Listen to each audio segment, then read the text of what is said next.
Good day mga kapobre. Ngayon ay babiyahe tayo papuntang Samar. So gamit lamang ang motor na to. Lalakbay tayo na matagal-tagal. Kaya di ko alam ilang araw ako o ilang oras ako makakarating doon sa Samar. At ngayon dito ako sa Cavite. Malapit lang sa Tagaytay. Bakit nga ba Cavite ako dumaan? Una dahil nandito yung mekaniko ko. Siya yung nagme-maintenance ng motor ko. So kailangan ko muna ipa-check up para sure na ang biyahe ko. So yun. Pangalawa, hindi masyadong matraffic. Pag mga ganitong oras kasi ang Cavite ay hindi masyadong matraffic dahil nga kabaliktaran. Pag papunta ng Maynila, kung galing ka Cavite papuntang Maynila, yun talaga matraffic. Pero pag galing ka ng Maynila papuntang Cavite, hindi masyadong matraffic. Kaya dito ko dumaan para naman hindi ako matraffic. Pangalawa, dadaan tayo sa Tagaytay, malamig ng motor na. Kaya maganda mag-drive ng motor naman. So ngayon, ito yung Tagaytay Rotonda. Ang kanan niya ay papunta Lemery, Pataan. At yung kaliwa naman, ito yung papuntang Calamba, Tanawan. At dahil pasamay tayo, Patanawan tayo.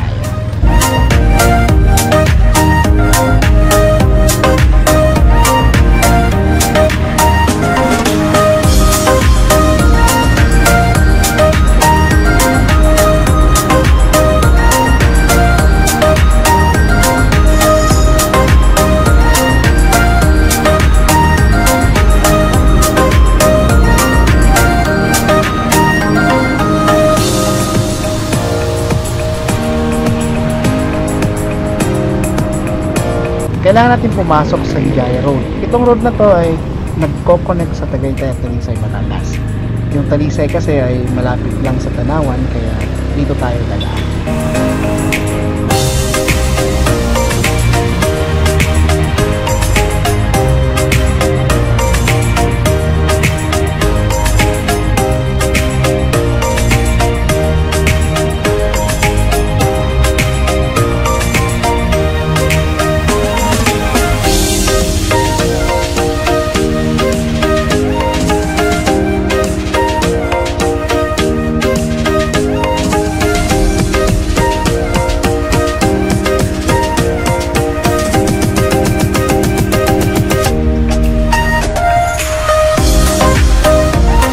Tingnan nyo, ang road na to ay tulad sa Quezon Roads ng Baguio or sa Bitokang Manok dahil zigzag siya na pababa. Kitang-kita mo talaga ang Taal Volcano. Maganda ang view dito, kaso kailangan magdahan-dahan, nakakatakot eh. Kaya dapat preno ng preno ako dito.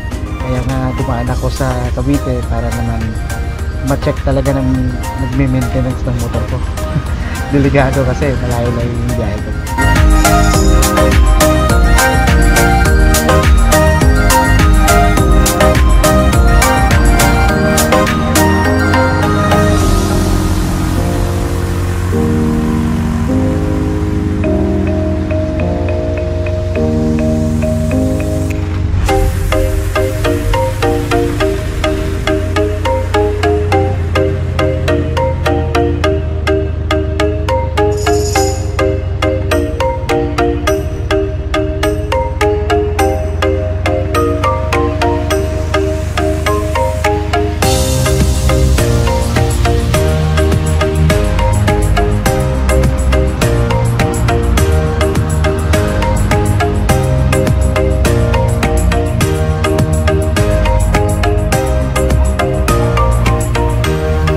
Dahil nga sa sigsag ang daan at napakataas na lugar, kung titingnan mo, ang road na to ay hindi masyadong malapad. Ang gandaan lang dito ay hindi matraffic.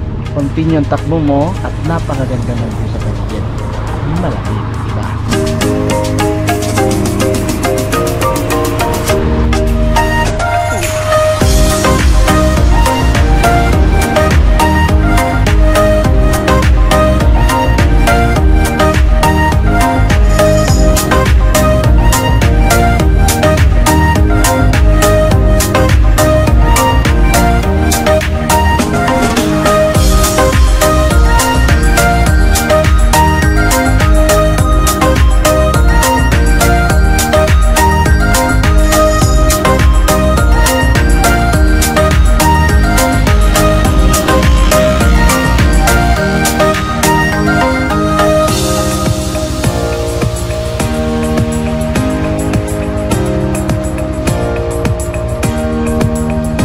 Ngayon dadaan na tayo sa Talisay, Batangas. So yung papunta sa Tanawan City. So siguro magpapahinga muna ako dito.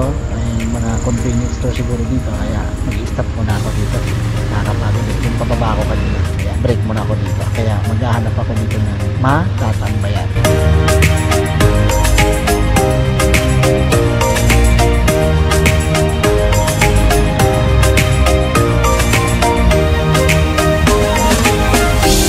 Okay, papasok na tayo sa Pagbilao, Quezon.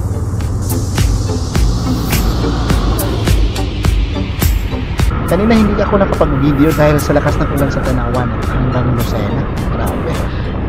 Isang basa ako, kaya hindi muna ako nag-video. Wala rin makita sa video dahil sa sobrang lakas ng ulan.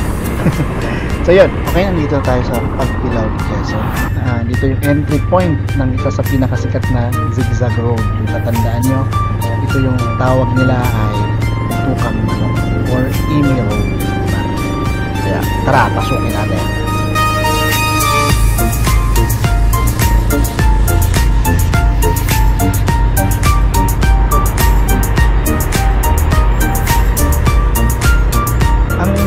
Manok pala ay sakop pala ng Tagbilao at Atimonan. Dito mismo sa area ng Quezon Protected Landscape. Kaya kung titignan natin sa kabahan ng road na to, titignan mo talagang protected lang. Dami pang mga puno, dami pang mga halaman. At saka marami nagbabantay dito. Tignan mo pala na yung nakikita nagbabantay. So yun, nagbabantay din yan mga nagtatraffic. Isa na nilimili yan. Bahala na kayo kung magbigay kayo. Nasa sa area. Ayun. Kasi napakaganda talaga dito, malamig, tapos maraming puno, talaga napaka-enjoy.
Okay, nandito na tayo ngayon sa dulo ng Zigzag Road, ang National Highway. Ito ay nagko-connect sa diversion route nito. Actually, ito na yung pinaka-National Highway. Yung mga bus kasi, tsaka mga truck ay dumadaan sa diversion road dahil bawal dun sa Zigzag Road dahil sa pakikitandaan at tsaka delikado sa mga malaking truck at tsaka mga bus. Kaya sa diversion road sila dumadaan.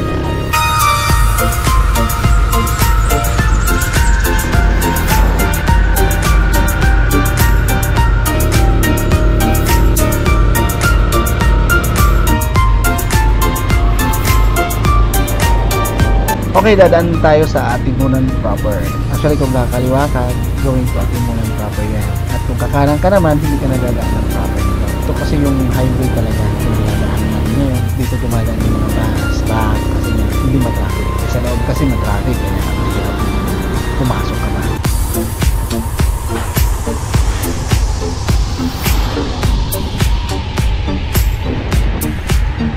Ngayon ay papasok na tayo sa Gumaba.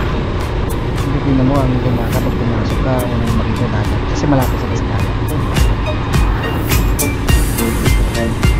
Nalampasan na natin ang Gumaka. Hindi na ako nag-video doon dahil sa traffic. Grabe.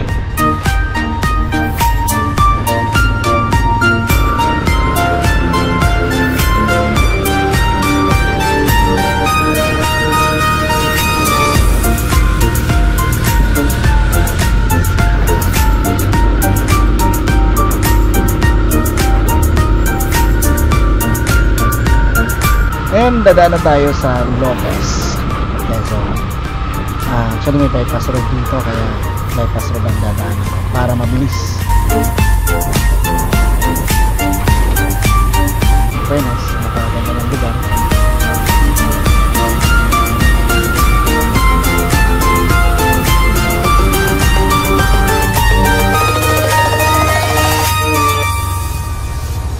Okay, dito na tayo sa Caluwag. Actually, malapit-lapit na tayo sa Bicol. Alam ko, dadaan pa tayo ng Santa Elena at Kawayan. Malayo-layo pa tayo.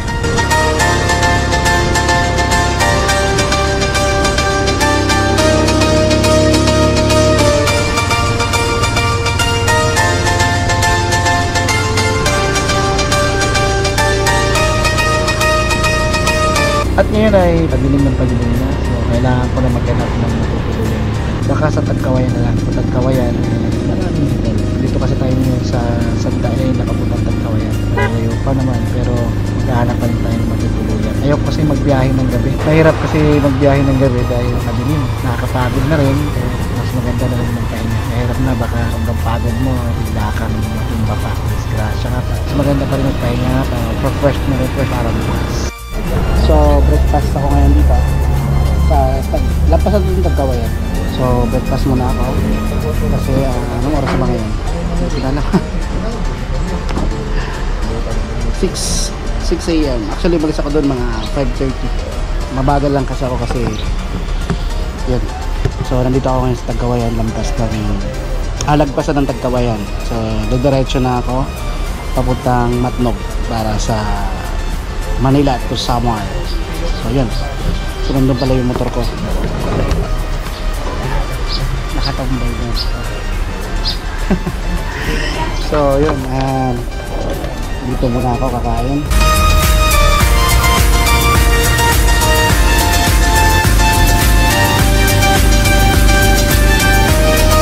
So ngayon Bicol na tayo. So nandito ako ngayon sa, hindi ko alam itong lugar na to, pero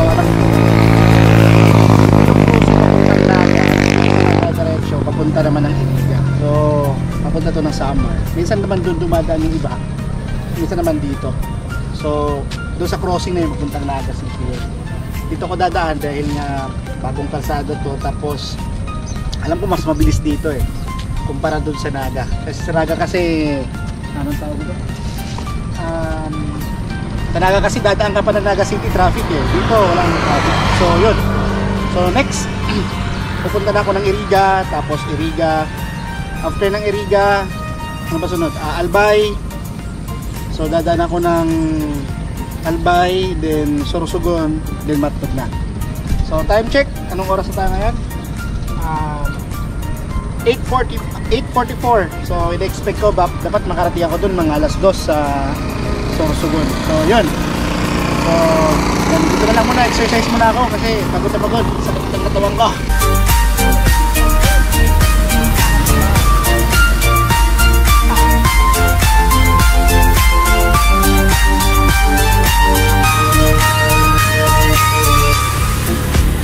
Itong daanan na to actually western side ng Minalabak, Bula at Nabua. Kaya hindi na natin maralaanan ng Naga City at mahirap kasi doon kasi una ikot.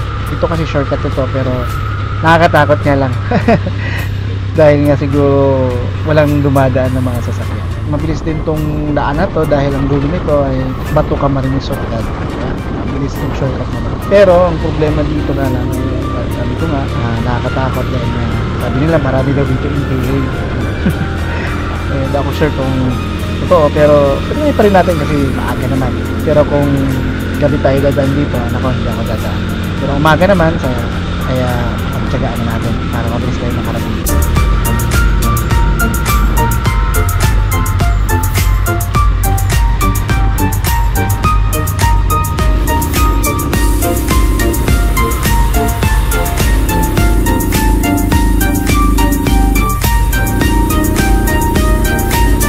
Hanap muna ako ng matatambayan para magpahinga. Okay, dito muna ako sa lugar na to. Doon, may nakita kong tindahan. Dito muna ako, magpapahinga muna ako. Mag-snack. Kutom na rin kasi ako eh. Kaya snack muna ako.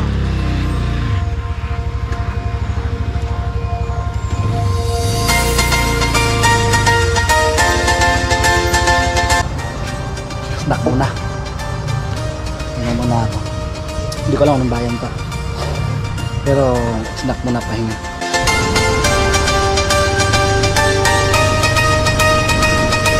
Continue na naman tayo going to Bato Camarines. Ang tiginan, wala talagang dumadaan dito mga nasa truck.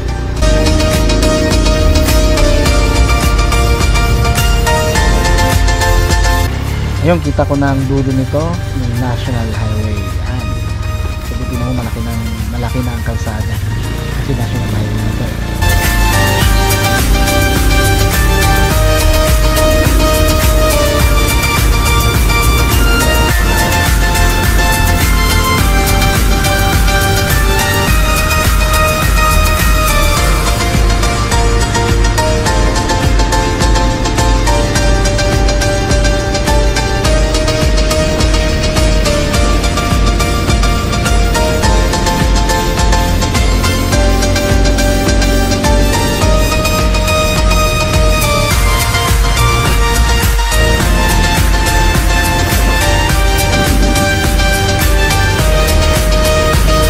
Papunta na tayo sa Legazpi. Nakikita ko na yun ngayon. Alam ko na malapit na tayo sa Legazpi. Kaso maulap siya eh. Hindi siya maganda ang view. Pero at least, ramdam ko na nasa Albay na ako.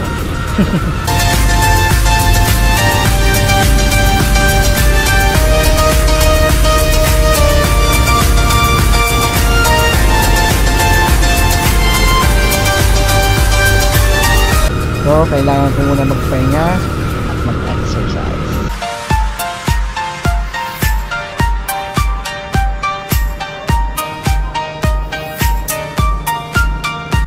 Dahil matraffic ang Daraga, dadaan tayo dito sa kanilang parang diversion road. Ito yung road na to ay hindi ka na dadaan ng Daraga. Alam ko, ang dulo nito ay malapit na sa Bicol International Airport.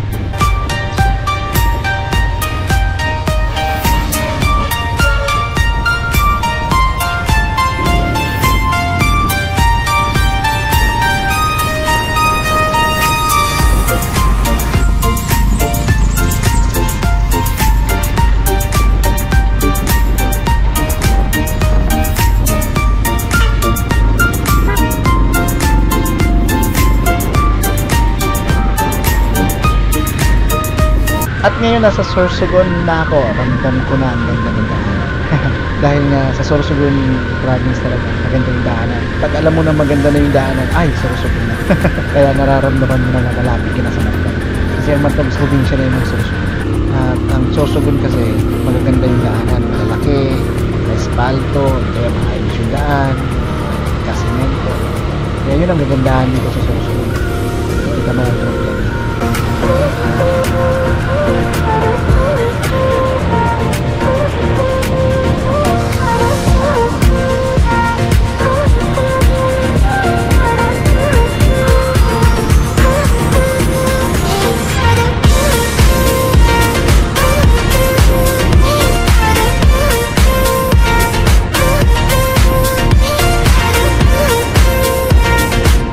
Dadaan ako sa Sorsogon Coastal Road. Itong pangalawang road ng Sorsogon City na alternative na daanan para iwas traffic. Isa ay nasa diversion road. Dati nakakadaan ako dun sa diversion road, so parang malayo. Ito kasi maganda, bago-bago, maganda dumaan.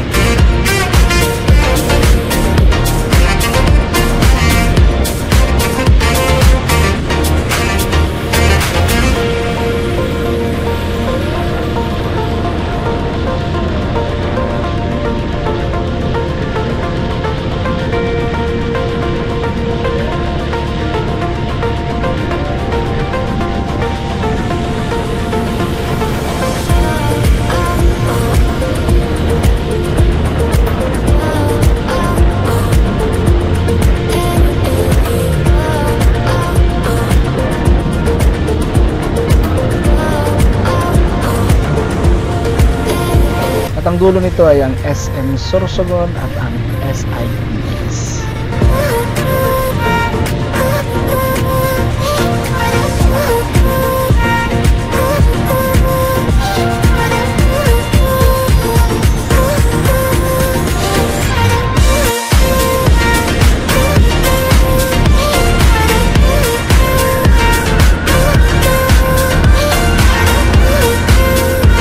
Nakikita ko ng Bulkan Bulusan, kaso natatakpan siya ng makakatandaan.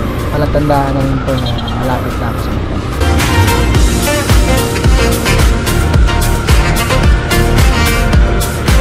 Bago ka makarating sa Matlog at sumakay ng barko, kailangan mo munang dumaan sa Station 6. Dito magre-registered ka, bibigyan ka ng number based sa sasakyan mo. Kung motorcycle ka, may number para sa motorcycle. At dito rin chinecheck ang lahat ng documents ng motor mo.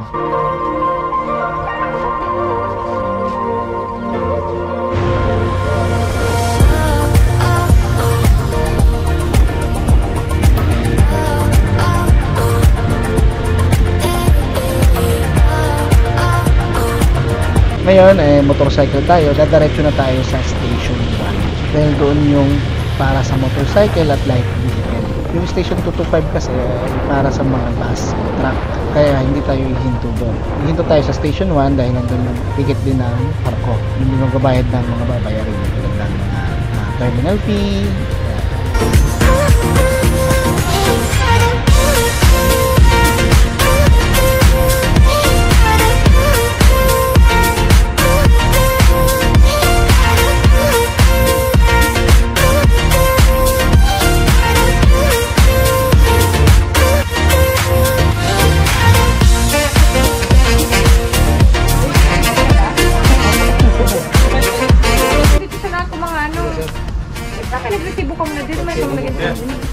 Facebook. Ay, wala. Wala na. Hindi ka naman nakachero.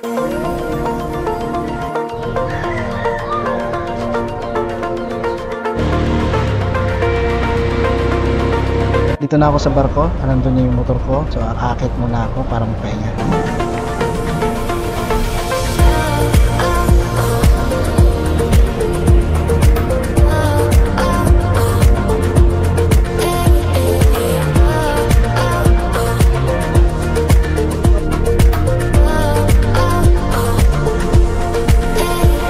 Ngayon, gabi na kami, nakarating sa atin. Kaya, dito muna ako. Good morning! Nandito ako sa highway, papuntang Calbayog City.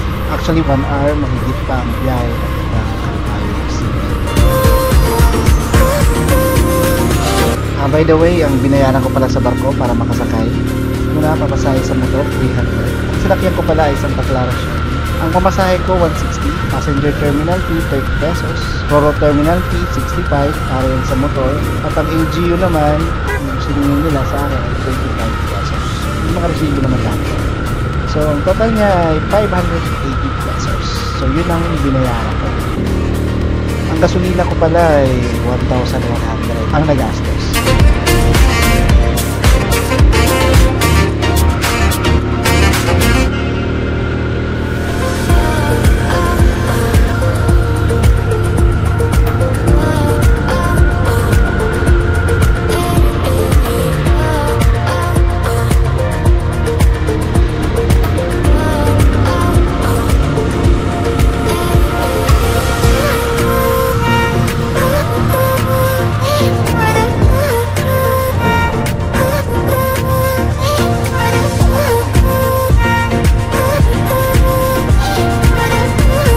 Lang ang ating road trip Manila to Samar. Kaya kung gusto mo mag-try, ride safe na lang at enjoy na malagaan. Kaya hanggang dito na lang. Ako nga pala sila Potserong Pobre. Tara, lakwatsa tayo.